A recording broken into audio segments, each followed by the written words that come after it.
Vice President Kashim Shettima pledges commitment to health and survival of local enterprises.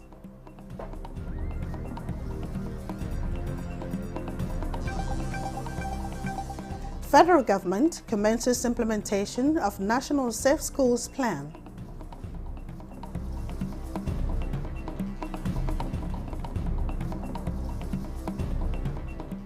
Experts express confidence that Nigeria's proposed tax reform bills will drive economic growth.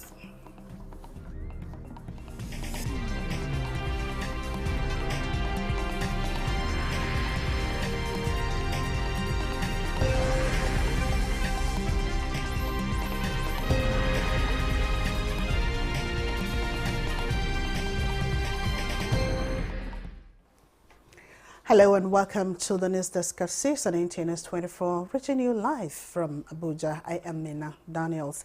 Nigeria's economy has continued to expand. This is as latest data from the National Bureau of Statistics show that Nigeria's gross domestic product, GDP, grew by 3.84% year-on-year in real terms in the fourth quarter of 2024. This growth rate is higher than the 3.46% recorded in the fourth quarter of 2023 and the third quarter of 2024 growth rate.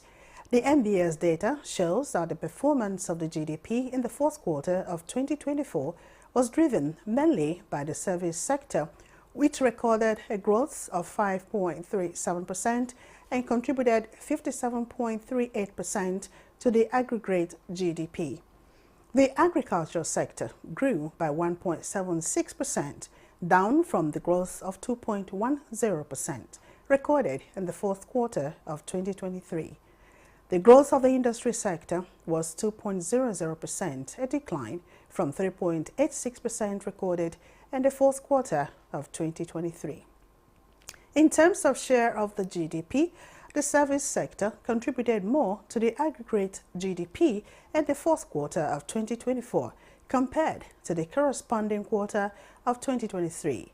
The major contributing economic activities in real terms in the quarter under review are crop production, 23.42%, trade, 15.11%, telecommunication, 14.40%, real estate, 5.88%, financial institutions, 5.76%, and crude petroleum, 4.60%. Nigeria has pledged commitment to the health and survival of local enterprises, describing them as catalysts for a sustainable economic future. Vice President Kashim Shettima made the pledge during a tour of the secured smart card and digital solutions facility in Lagos to mark its 20th anniversary. State House correspondent Abdulrahman Jibrila reports.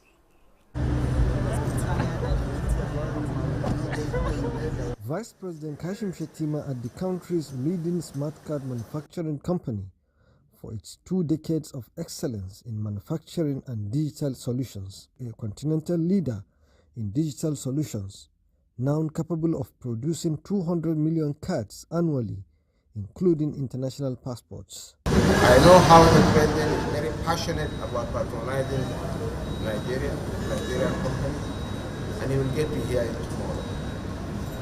And be rest assured that our passports, our voters card, will be produced in this country. Reaffirming the government's commitment to fostering an environment where businesses can flourish, Vice President Kashim Shettima assured that the administration is ready to help local industries fulfill their potential. Secure ID is a testament to what is possible when vision is marked with dedication and hard work. Where there is a will, there is always the way. Against all odds, you thrived and you succeeded and conquered territories that hitherto belongs to others. It is my firm belief that the various ongoing interventions of this administration will pave the way for the emergence of more companies like Secure ID, companies that will transform our economy, create opportunities, and raise the living standards of millions of Nigerians. And the promise of the administration is to support enterprises by fostering an environment where innovation thrives and where every citizen has the opportunity to succeed. From Lagos, Abdurrahman Jibrila, NTA News. The governing All Progressives Congress, APC, has concluded plans to hold its National Executive Committee meeting tomorrow, Wednesday, 26th of February 2025, after 18 months. A rectangular canopy is already being erected at the party's National Secretariat, while other finishing touches are also ongoing to accommodate prospective members, including the national leader of the party, President Bola Ahmed Tinubu. Today is slated for a caucus meeting at the banquet hall of the presidential villa, where resolutions for ratification will be reached ahead of tomorrow at the Buhari House headquarters of the party. The NEC meeting, which is in line with Article 11 of the party's constitution, will be happening 18 months after that of August 3, 2023, where its former national chairman and secretary, Abdullahi Adamu, and Yola Omisere resigned their duties to the President Abdullahi Umar Ganduje-led NWC. And ensuring a safe and supportive learning environment is crucial for students' academic success and overall well-being. Recognizing this, the present administration has prioritized school safety, and in a major step towards achieving this goal, the federal government has commenced training for principals of unity colleges, focusing on effective leadership and school management. Zenred Dignam reports. Nigeria's education sector has faced numerous challenges, including security threats that have disrupted learning and endangered students and teachers. To address these concerns, the federal government launched the National Plan on Financing Safe Schools, a comprehensive strategy aimed at safeguarding educational institutions. And as part of this initiative, school principals are undergoing specialized training to enhance their leadership and crisis management skills. This program provides a platform to share best practices, address common challenges, and foster collaboration among school leaders, all with a view of creating a safe and more conducive learning environment. The intention of the ministry or of the government in this respect is to, number one, create awareness on security in our schools, save these schools from kidnap, abduction, and other forms of immoral behaviors. It's our right to guard the students, to guard the teachers and the environment. We started implementing the national plan in 2023, which the subnationals have a critical role.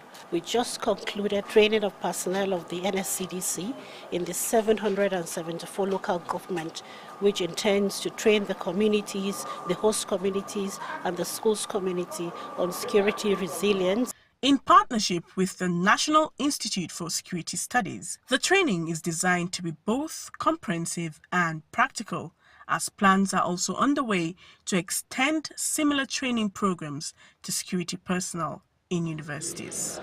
In Abuja, Zenred Dignam, NTA News. Minister of Steel Development, Shuaibu Abubakar Audu, has expressed confidence that the Metallurgical Industry Bill 2023 will reposition Nigeria's steel sector for sustainable industrialization and economic growth.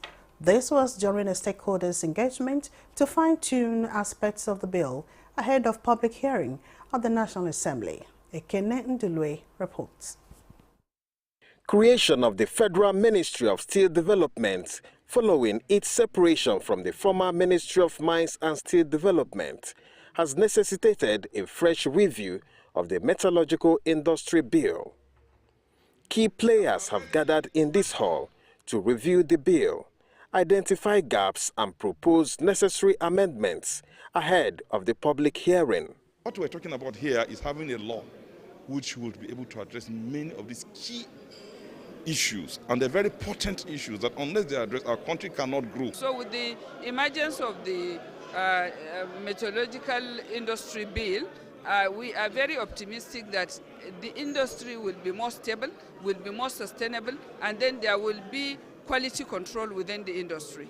Minister of Steel Development says the bill will address long-standing issues in the metallurgical industry, ensuring it becomes a key contributor to Nigeria's economic diversification efforts.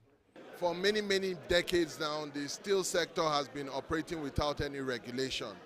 The president, like I mentioned during my speech, is very determined to grow the Nigerian economy to $1 trillion, of which the steel and metal sector will play a very critical role in helping us to achieve those objectives. As stakeholders rise from the meeting, the consensus was clear. A well-implemented metallurgical industry bill could boost Nigeria's industrial capacity, create jobs, and drive economic growth. In Abuja, Ekene Ndulue, NTA News. And the ongoing coalition against the spread of HIV/AIDS in Nigeria is becoming stronger with the drafting of the Northwest Geopolitical Zone into the Free to Shine Triple Elimination Campaign. Nigeria's First Lady, Oluremi Tinubu, flagged off the campaign in Kaduna with a call on stakeholders to work towards securing the future of the country by changing its current HIV/AIDS narrative. State House correspondent Adeni Taiwo reports. Political zone at a time. That is the unfolding narrative of the Free to Shine Triple Elimination Campaign as it moves from its maiden launch in north-central Nigeria to the northwest, bringing more stakeholders on board the fight against HIV/AIDS, hepatitis and syphilis.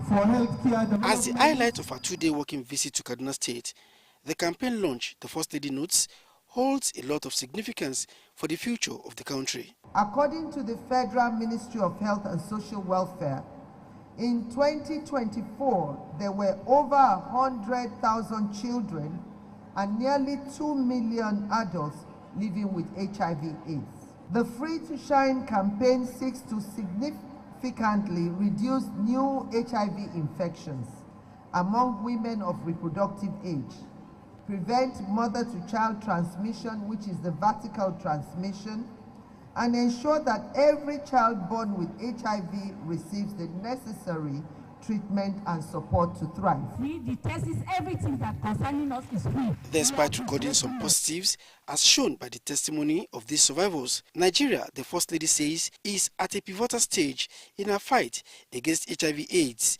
seeking to join other countries in Africa who have achieved the UN AIDS 95-95-95 target by 2030. We must deepen engagement with traditional and faith-based institutions to address cultural and religious influences on HIV prevention behaviors, especially those engaging in birth services, by expanding access to HIV testing services.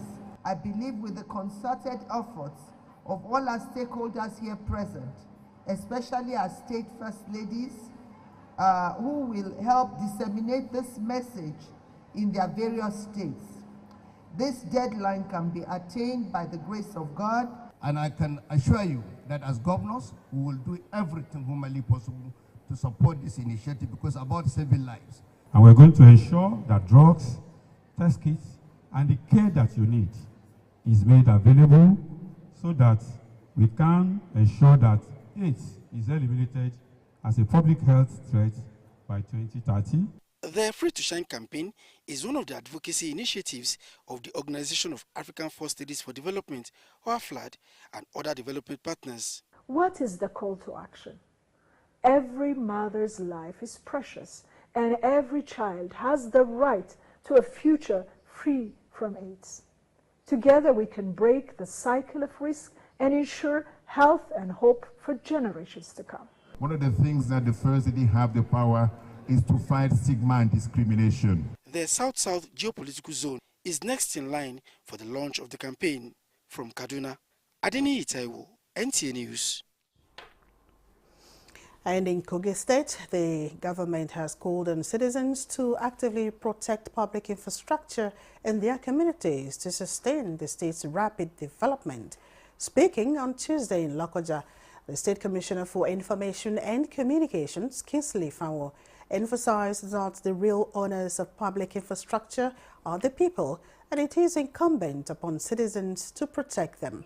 Mr. Fanwo highlighted the significant progress achieved over the past year under the leadership of Governor Ahmed Usman Ododo, saying the administration is building on the achievements of previous governments and opening up new channels of development. He noted that from roadways and educational institutions to commercial facilities and water supply networks, Kogi State is witnessing a transformation. He added that water infrastructure has improved tremendously, particularly in major cities, thanks to the tireless efforts of the State Ministry of Water Resources. However, while the government is committed to serving the people, real progress occurs when citizens take ownership and protect the infrastructure in their areas. This not only preserves the gains, but also enables channeling of resources into other critical areas. The Commissioner also highlighted the administration's commitment to rural development through extensive projects led by the Kogi State Community and Social Development Agency. He further urged citizens to report any instances of vandalism through the Ministry of Information and Communications, which will escalate such cases to the Office of the State Security Advisor. This is the News Desk at 6 on NTA News 24. We have more reports in just a moment.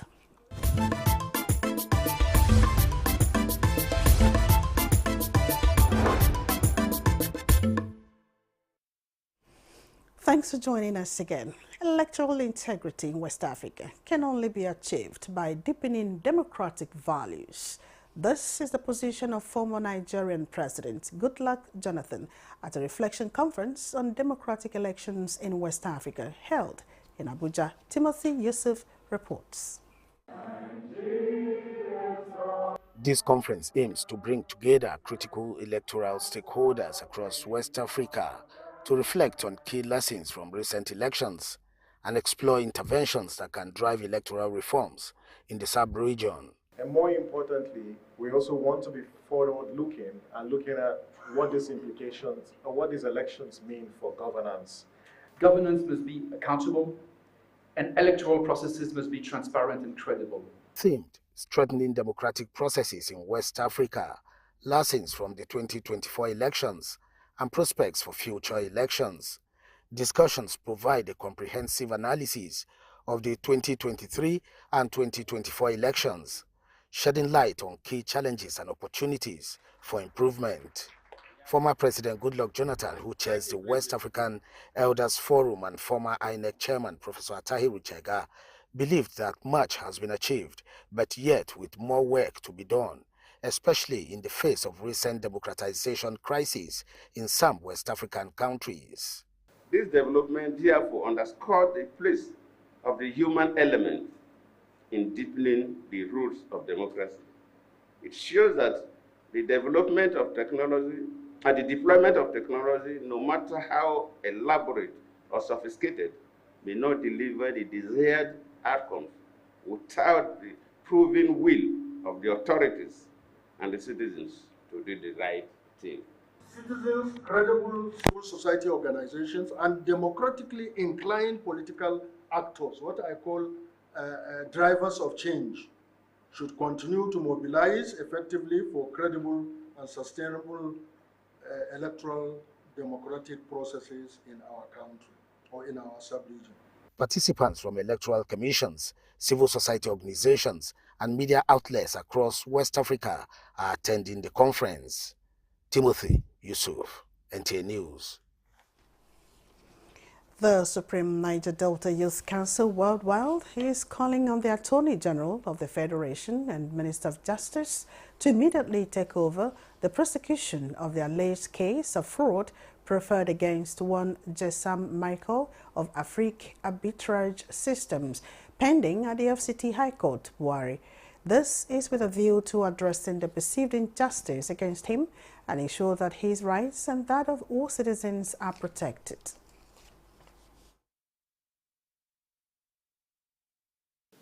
This is an issue that borders on the fundamental rights of the applicant, particularly Section 35 of the Constitution of the Federal Republic of Nigeria, 1999.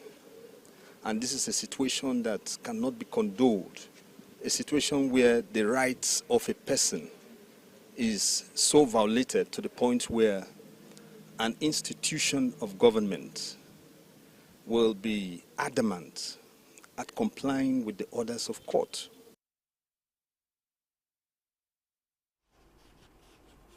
Super Al Halal, a non-governmental Islamic charity organization in Abuja, has launched this year's Ramadan lecture series.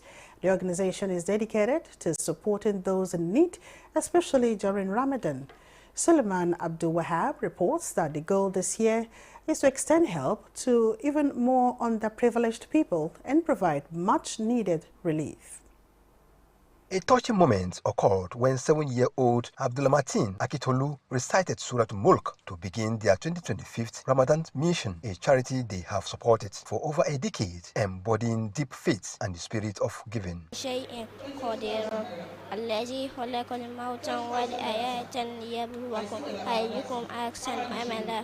Allah is the greatest and the owner of all universe. Ramadan itself is a month of blessing to every mankind, even the Christendom, the Muslim, the Christian, and all other religions. They feel the impact of Ramadan. The founder of the organization, Abdurrahman Abdurrahim, said the organization has supported the less privileged for over 10 years, and during Ramadan, food and other essentials are provided to those in need. We donate towards this program and project, and inshallah we have been moving forward. We hope we can collaborate for our well-meaning Nigerians. If you are physically fit, you are mentally okay, and you also have the financial means of feeding yourself.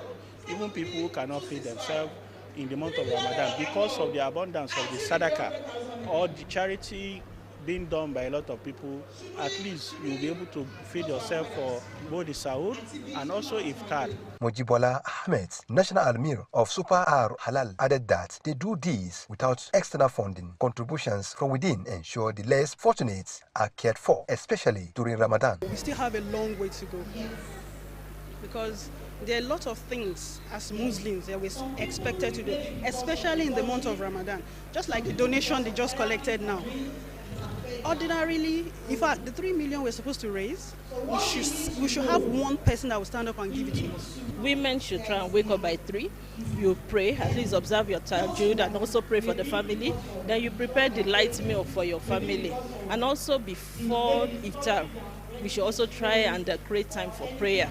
As the 2025 Ramadan approaches, the group has also invited others to join the noble cause to those in need. In Abuja, Suleiman Tabu Abdul Wahab, NT News.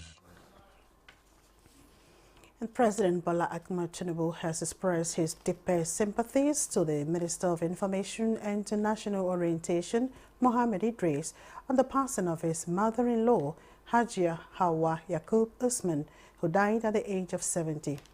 In a heartfelt message, President Tinubu conveyed his condolences to the Idris family, their in-laws, and all relatives, urging them to find strength and comfort during this difficult time.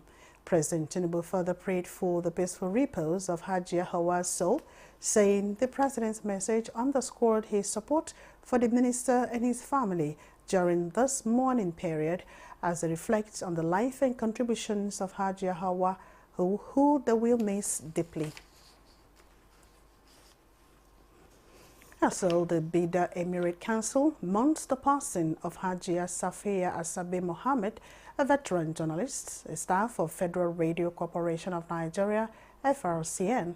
The Tafida of Bida, Ambassador Yahaya Danjuma Ngage Farouk, in a statement says, until her demise, late Hajia Asabe Mohammed was a presenter who anchors programs on Bida substation of FRCN frequency modulation power FM 105, thus reaching out to the grassroots of entire Nupe land and the nation.